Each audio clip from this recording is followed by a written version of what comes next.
Bonjour à tous et à toutes, que le Seigneur vous accorde sa présence, son assistance dans tout ce que vous avez à faire aujourd'hui. Qu'il vous bénisse et vous révèle de plus en plus qui il est et combien il vous aime. J'aimerais lire avec vous Philippiens 1, 19. Car je sais que cela tournera à mon salut, grâce à vos prières et à l'assistance de l'Esprit de Jésus-Christ. Cela tournera à mon salut, l'emprisonnement de Paul, l'épreuve qu'il est en train de vivre, qui peut aboutir soit à son décès, à sa mort, ou à sa remise en liberté. En fin de compte, il sait que tout cela tournera à son salut, grâce, dit-il, à vos prières et à l'assistance de l'Esprit de Jésus. Que Paul puisse mettre sur le même plan les prières des disciples et l'assistance de l'Esprit de Jésus est quand même touchant. C'est vous dire l'importance qu'il accorde à l'intercession, à la prière des disciples, des enfants de Dieu à son égard. Tout contribuera à son salut grâce aux prières adressées à Dieu et à l'assistance de l'Esprit de Jésus. C'est bien Dieu qui agit. Théologiquement, c'est comme ça qu'il faut voir les choses. C'est Dieu qui agit et qui fait concourir toute chose au salut de l'apôtre. Mais la prière des disciples y contribue aussi. Dans l'épître à Philémon, nous trouvons le même enseignement, la même vérité énoncée par l'apôtre Philémon 1, verset 22. C'est une lecture que nous ferons et Philémon est aussi une épître de captivité, une épître écrite en prison. Et il dit ceci, en même temps, prépare-moi un logement, il dit ça à Philémon, car j'espère vous être rendu grâce à vos prières. Encore une fois, quelle importance il accorde à ces prières et combien elles le soutiennent à tel point qu'il a cette assurance qu'il va sortir et demande même à Philémon de lui préparer un logement. Prions a donc de l'importance.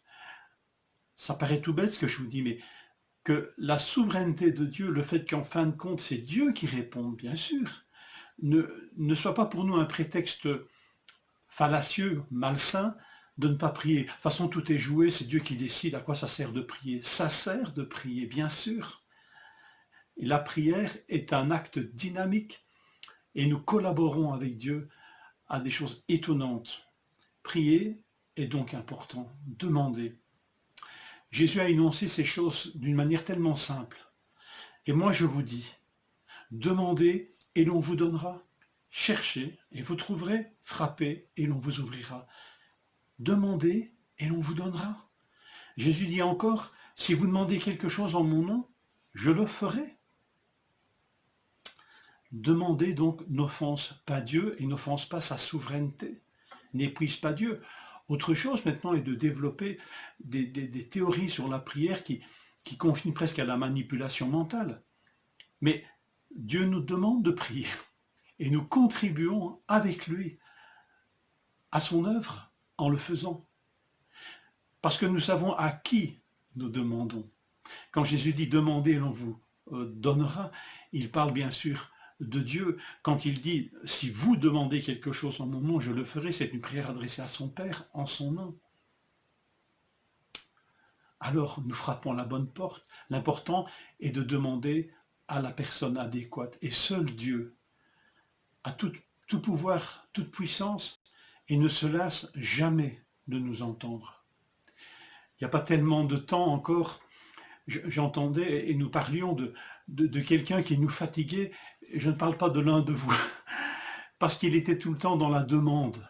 Nous avons des limites, et quand nous sommes face à de multiples demandes sans cesse répétées, cela nous fatigue, cela nous épuise, ça nous ferait même nous défiler. Dieu n'est pas ainsi, et Dieu ne se défile jamais devant les demandes, et ne s'épuise pas face aux demandes, surtout si elles viennent de ses enfants, poussés par son esprit. Alors demandez n'offense pas Dieu. Demandons donc sans nous décourager, prions les uns pour les autres sans nous décourager. La demande est adressée à Dieu, la seule bonne personne qui ne laisse jamais sa porte close devant une demande. Et j'aime bien ce texte, il nous dit que Paul, dit-il, cela tournera mon salut grâce à vos prières et à l'assistance de l'Esprit de Christ, qui peut se traduire aussi par l'approvisionnement de l'Esprit de Christ. C'est Dieu qui provisionne, c'est Dieu qui accorde. Mais nous sommes appelés à demander. Alors ne nous décourageons pas, parce que Paul dit, cela tournera à mon salut grâce à vos prières. Que le Seigneur nous encourage sur ce chemin de la prière et de l'intercession mutuelle. Bonne journée.